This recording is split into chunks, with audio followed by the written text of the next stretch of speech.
Varanasi UP. സംസ്ഥാനത്ത് ഗംഗാ നദിയുടെ പടിഞ്ഞാറേ തീരത്ത് ഏതാണ്ട് 6 കിലോമീറ്ററിലധികം നീളത്തിൽ സ്ഥിതി ചെയ്യുന്ന ഒരു പട്ടണമാണ് വാരണാസി.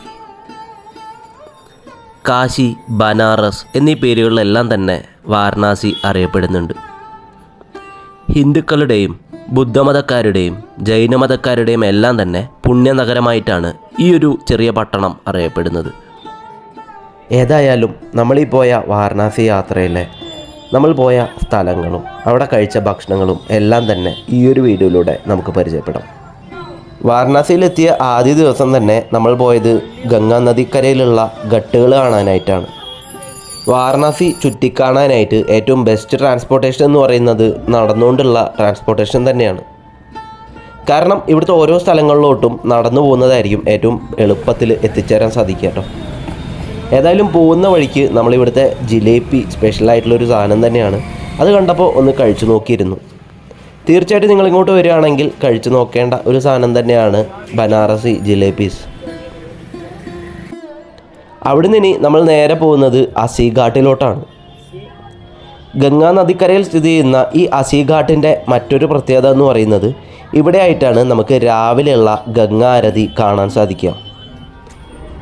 സമ്മർ സീസണിൽ രാവിലെ 5 മണിക്കും വിൻ്റർ സീസണിൽ 5:30ക്കുമാണ് ഇവിടുത്തെ ഗംഗാ ആരതി ടൈമിംഗ് വരുന്നത് കേട്ടോ.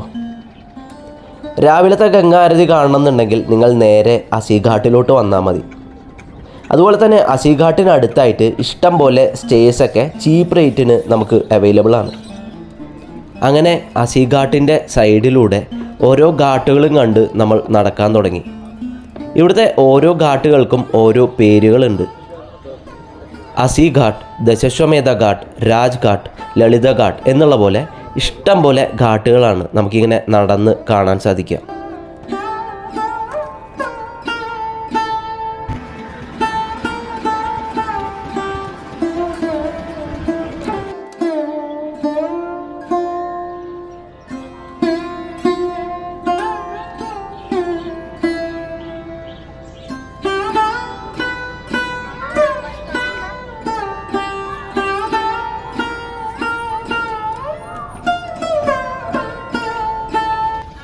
അങ്ങനെ ഓരോ ഘാട്ടുകളിലൂടെയും നടന്നതിന് ശേഷം ഏകദേശം ലളിത ഘാട്ട് എത്തിയപ്പോൾ നമ്മളിവിടുത്തെ ബോട്ട് സർവീസ് ഒന്ന് എടുത്തു നോക്കാമെന്ന് വെച്ചു.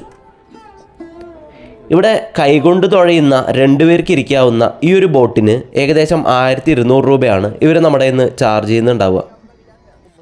1 മണിക്കൂർ അടങ്ങുന്ന ഈ ഒരു ബോട്ട് റൈഡിലായിട്ട് മൊത്തമായിട്ടുള്ള 88 ഘാട്ടുകളിൽ 40ഓളം ഘാട്ടുകൾ നമുക്കിവർ കാണിച്ചു തരും.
ബോട്ട് റൈഡിന് ശേഷം നേരെ ചെന്നത് മണികർണിക ഘട്ടിലോട്ടാണ്. വാരണാസിയിലെ ഏറ്റവും പഴക്കമേറിയ ഘട്ടുകളിലൊന്നാണ് മണികർണിക ഘട്ട്. ഹിന്ദു മതത്തിലെ വിശുദ്ധ ഗ്രന്ഥങ്ങൾ മറ്റ് ഘട്ടുകളെക്കാളും ഏറ്റവും ഉയർന്ന സ്ഥാനം നൽകുന്നതും ഈ ഒരു മണികർണിക ഘട്ടിന് തന്നെയാണ്. ഒരാളെ ഇവിടെ ദഹിപ്പിച്ചാൽ ഉടൻ തന്നെ മോക്ഷം ലഭിക്കുമെന്നാണ് വിശ്വാസം.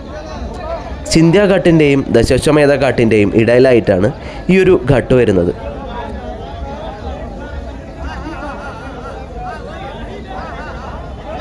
വാരണാസിയിലെ മണികർണിക ഘാട്ട് കഴിഞ്ഞാൽ പിന്നെ ദഹിപ്പിക്കൽ നടക്കുന്ന മറ്റൊരു ഘാട്ടാണ് ഹരിശ്ചന്ദ്ര ഘാട്ട്. ഏതായാലും ഈ ഒരു മണികർണിക ഘാട്ടിൽ നമ്മൾ നിൽക്കുമ്പോൾ കണ്ട ഒരു കാഴ്ചയാണിത്. ദഹിപ്പിക്കുന്നതിന് മുന്നേ ആയിട്ട് ഒരു ഡെഡ് ബോഡിയെ കുളിപ്പിക്കുന്ന രംഗമാണ് ഈ കാണുന്നത്. ഈ ഡെഡ് ബോഡിയെ കുളിപ്പിക്കുന്നതും അതുപോലെ ദഹിപ്പിച്ച് കഴിഞ്ഞ ഡെഡ് ബോഡിയുടെ ഒരു പീസ് എടുത്ത് അവർ ഈ വെള്ളത്തിൽ മുക്കുന്നതുമൊക്കെ നമുക്കിവിടെ നിന്ന് കഴിഞ്ഞാൽ കാണാൻ സാധിക്കും.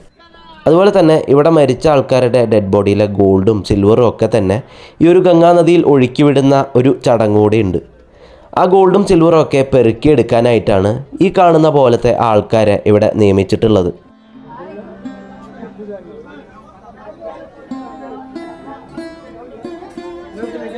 അവിടുന്ന് നേരെ മണികർഗ ഘാട്ടിന് മുകളിലുള്ള ഗല്ലികളിലോട്ട് കയറി. അവിടുത്തെ കാഴ്ചകൾ തികച്ചും വ്യത്യസ്തമായതായിരുന്നു. കാരണം ഇവിടെ സംസ്കരിക്കാനായിട്ട് വരുന്ന ഡെഡ് ബോഡികളുടെ ഉടമസ്ഥർ ഈ ഒരു ക്രിയയൊക്കെ ചെയ്യുന്നതിന് മുന്നേ ആയിട്ട് അവരുടെ താടിയും മീശയും ഒക്കെ ക്ഷൗര്യം ചെയ്യുന്ന ഒരു കാഴ്ചയാണ് ഈ കാണുന്നത്.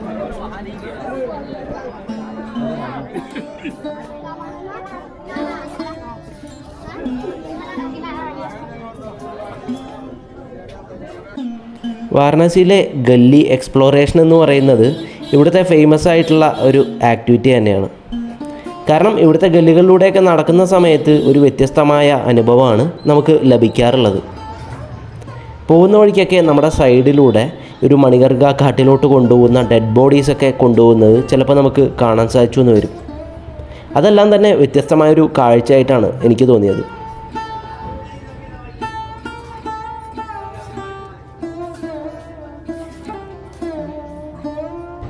അതുപോലെ തന്നെ വാരണാസിയിലെ ഗല്ലി എക്സ്പ്ലോറേഷന് ഇടയിലായിട്ട് ഇവിടുത്തെ ഫുഡ് ഐറ്റംസ് കൂടെ ഒന്ന് ട്രൈ ചെയ്ത് നോക്കാവുന്നതാണ്.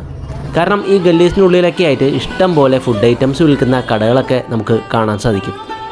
ഇവിടുത്തെ മെയിൻ ഫുഡ് ഐറ്റംസായ കച്ചോരി സബ്ജിയും ടമാട്ടർ ചാട്ടും ലസ്സിയും മക്കാൻ മലായും ബനാറസി പാനും എല്ലാം തന്നെ ഇവിടുത്തെ ഈ ഗല്ലീസിനുള്ളിലായിട്ട് തന്നെ നമുക്ക് വിവിധ ഷോപ്പുകളിലായിട്ട് ഭക്ഷിക്കാൻ സാധിക്കും കേട്ടോ. പക്ഷേ ഇവിടുന്നൊക്കെ ഫുഡ് ഐറ്റംസ് വാങ്ങി കഴിക്കുന്ന സമയത്ത് ഫുഡ് പോയ്സൺ അടിക്കാതെ സൂക്ഷിക്കുന്നത് നല്ലതായിരിക്കും. ഈ ഒരു ഗല്ലി എക്സ്പ്ലോറേഷൻ്റെ മെയിൻ ഒരു ഹൈലൈറ്റ് എന്ന് പറയുന്നത് ഇവിടുത്തെ ചുമർ ചിത്രങ്ങൾ തന്നെയാണ്. കാരണം ഈ ചെറിയ ഗല്ലീസിനുള്ളിലൊക്കെ ആയിട്ട് എല്ലാ ചുമരുകളിലും നല്ല ആർട്ടിസ്റ്റിക് ആയിട്ടുള്ള ചിത്രങ്ങളൊക്കെ നമുക്കിങ്ങനെ ആസ്വദിക്കാൻ സാധിക്കും.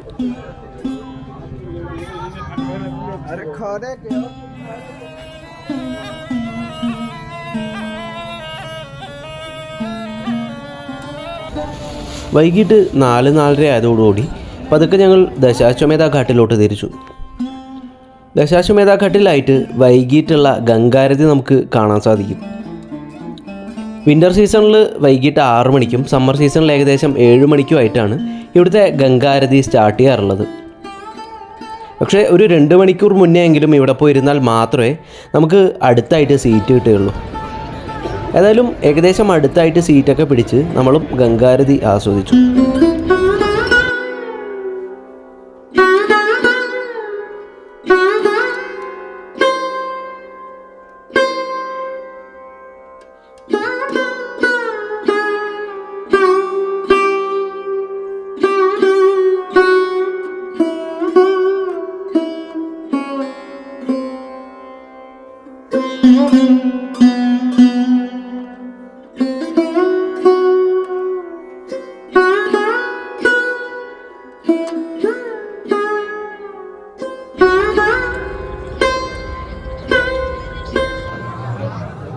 രാത്രി ഭക്ഷണത്തിന് ശേഷം വീണ്ടും മണികർഗ ഘട്ടിലോട്ട് തന്നെ വന്നു.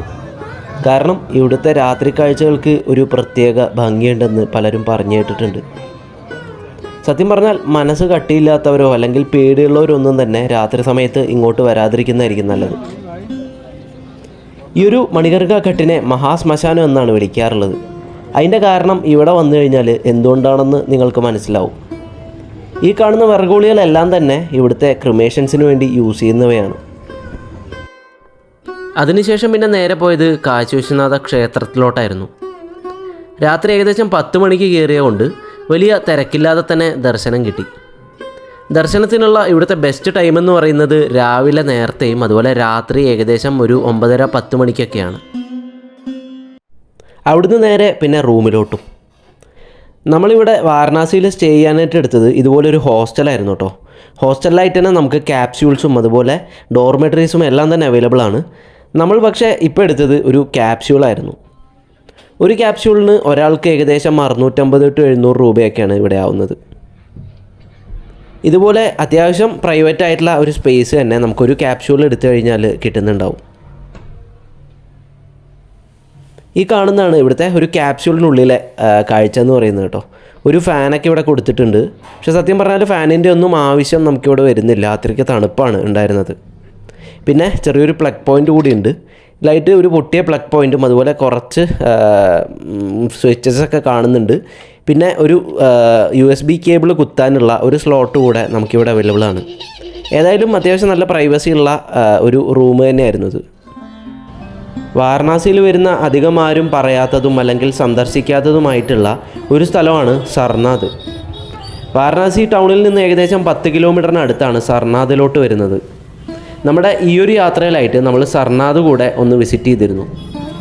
ഇങ്ങോട്ടൊക്കെ പോകുന്ന സമയത്ത് മാക്സിമം റാപ്പിഡോയിലായിട്ട് ബൈക്ക് സർവീസ് എടുത്ത് പോകുന്നതായിരിക്കും നല്ലത്. കാരണം ഏകദേശം ഒരു 100 രൂപയുടെ ഉള്ളിൽ നമുക്ക് ബൈക്കിൽ അങ്ങോട്ട് എത്തിച്ചേരാൻ സാധിക്കും. അവിടുത്തെ മെയിൻ അട്രാക്ഷൻ എന്ന് പറയുന്നത് ഇതുപോലത്തെ ബുദ്ധപ്രതിമകളും അതുപോലെ ബുദ്ധ മന്ദിരങ്ങളും തന്നെയാണ്. വലിയ കുറേ ബുദ്ധ മന്ദിരങ്ങളും സ്തൂപങ്ങളും ഒക്കെ തന്നെയാണ് നമുക്ക് ഇവിടെ വന്നു കഴിഞ്ഞാൽ കാണാൻ സാധിക്കുക. അതുപോലെ ഇവിടുത്തെ മറ്റൊരു ഹൈലൈറ്റ് എന്ന് പറയുന്നത് ബനാറസി സാരികൾ ഉണ്ടാക്കുന്ന നെയ്ത്ത് ഗ്രാമങ്ങളാണ്. അതുകൂടെ ഇങ്ങോട്ട് വന്നു കഴിഞ്ഞാൽ നമുക്ക് സന്ദർശിക്കാൻ സാധിക്കും. അങ്ങനെ വാരണാസിയിലെ കാഴ്ചകളൊക്കെ കണ്ട് ഒരിക്കലും മടുക്കാത്ത ഒരു മനസ്സുമായിട്ടാണ് ഞാൻ നാട്ടിലോട്ട് തിരിച്ചത്. ഇനി ഒരിക്കൽ കൂടെ ഈ വാരണാസിയിലോട്ടൊന്ന് വരണം. പക്ഷേ ഇതുപോലെയുള്ള തിടുക്കം പിടിച്ചുള്ള യാത്രയാവരുത്. കുറേ അധികം ദിവസം ഇവിടെയൊക്കെ താമസിച്ച് ഇവിടുത്തെ കാഴ്ചകളൊക്കെ മതിയാവോളം കണ്ടതിന് ശേഷം മാത്രം നാട്ടിലേക്ക് മടങ്ങണം.